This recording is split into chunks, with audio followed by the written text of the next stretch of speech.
पहिली आत्महत्या झाली तेव्हाही मी आवाहन केलं होतं लोकांना, मुलांना, असं करू नका. परत मी आवाहन केलं. मी दिल्लीमध्ये होते तेव्हा 2 दिवस या सगळ्या घटनांनी माझ्या प्रकृतीवर इतका परिणाम झाला की मला खूप अस्वस्थ होते. मी नाही शब्दात ते सांगू शकत. मी कधीही मुंडे साहेबांनंतर समाजाला आणि कार्यकर्त्यांना यंत्रासारखं वापरलं नाही. मी नेहमी असा विचार केला की हे लोक माझ्यासाठी परिवारापेक्षाही जास्त आहेत. जीव लावला मी लोकांना आणि त्यांनी पण एवढा जीव लावला की माझ्या नंतर जीव पराभव झाला म्हणून जीव देत आहेत. हे मला अजिबात मान्य नाही. कदाचित मी 10 वर्ष राजकारणामध्ये मी आहे. मी कधीही स्वतःचं संतुलन बिघडू दिलं नाही. कधीही मी भूमिका अशी कमकुवत घेतली नाही. पण या भावनेमध्ये मी खूप कमकुवत झालेली आहे. कारण मला खूप अपराधी वाटते की माझ्यावर प्रेम करणाऱ्या लोकांना मी काहीच देऊ शकत नाही. राजकारण चालत राहतं. जय पराजय इंदिरा गांधींचे झाले, मुंडे साहेबांचे झाले, विलासराव देशमुखांसारख्या नेत्याचेही झाले. पण हे लोकांना एवढं जिव्हारी लागण्याचं कारण मला वाटतं आत्ताची परिस्थिती आहे. माणसाला स्वतःच्या नजरेत इतकं लहान करू नका आणि त्यांच्या जीव ज्याच्यावर आहे त्यांनी त्यांनाही करू नका, अशीच माझी विनंती आहे.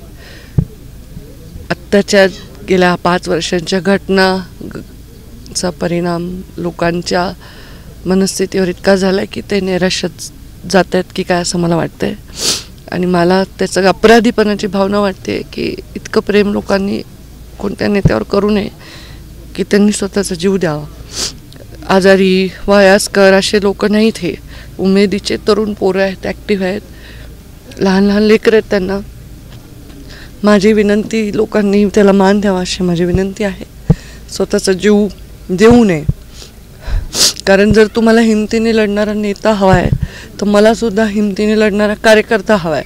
नाही तर मी राजकारण सोडून देईन. अजून जर कोणी जीव दिला तर राजकारणामुळे हे होतं असं वाटेल मला. तर मी पाया पडते तुमच्या माध्यमातून, सगळ्या माध्यमांनाही सांगते की हे राजकारण नाही. पंकजा मुंडे रडल्या हे महत्त्वाचं नाही, पण का रडल्या हे महत्त्वाचं आहे. मला हे लोक नाही गमवायचे आहेत. पराभवानी विजयाने मी हालणारी नाही. पण अशा गोष्टी मला खूप हादरवून टाकतात. त्यांची मुलगी जेव्हा तिच्या वडिलांना काय आप्पा बाबा म्हणून रडत होती तेव्हा मला खूप अस्वस्थ झालं. कारण तिची वेदना मी समजू शकते आणि मी खूप त्या झेललेल्या आहेत. आणि मी तशी व्यक्त होत नाही कधी अशा बाबतीत, किंवा अश्रू माझ्या डोळ्याच्या कडाच्या बाहेर येऊ देत नाही. पण आज मी अस्वस्थ आहे आणि माझं स्वतःवरचं संतुलन बिघडेल असं माझ्यावर प्रेम करणाऱ्यांनी करू नये एवढीच विनंती आहे. प्लीज आत्महत्या करायचं हे सत्र इथेच थांबवा. आणि जे काय तुम्हाला ते बळ येतं ना आत्महत्येसाठी, मुलांना खूप हिंमत लागते आत्महत्या करायला. रडक्या बेकड लोकांचं काम असं वाटणं वेगळं आहे, पण ती हिंमत माझ्यासाठी पुढचे 100 दिवस द्या. हे सगळं पालटून टाकू, हे सगळं उलटून टाकू, विश्वास ठेवा.